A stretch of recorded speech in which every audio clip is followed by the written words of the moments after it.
ভাবে এই যে নির্দেশিকাকে মান্যতা দিয়ে রাজ্যের বিভিন্ন জায়গায় বিভিন্ন মসজিদে সেগুলো তারা খুলে ফেলেছিল। এর আগে অনেক জায়গায় খোলা হয়ে গেছে।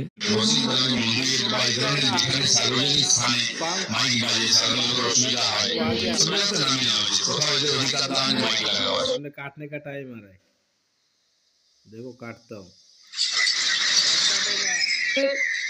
মাইক খোলা হলো, রাজ্যের সব মসজিদ থেকে খোলা হলো মাইক খুলে দিলে বিভিন্ন মসজিদ কর্তৃপক্ষের যে পুরনো নির্দেশিকা ছিল রাজ্য শিক্ষা নিয়ন্ত্রণ পর্ষদের সেটা মেনে মাইক খোলা হলো।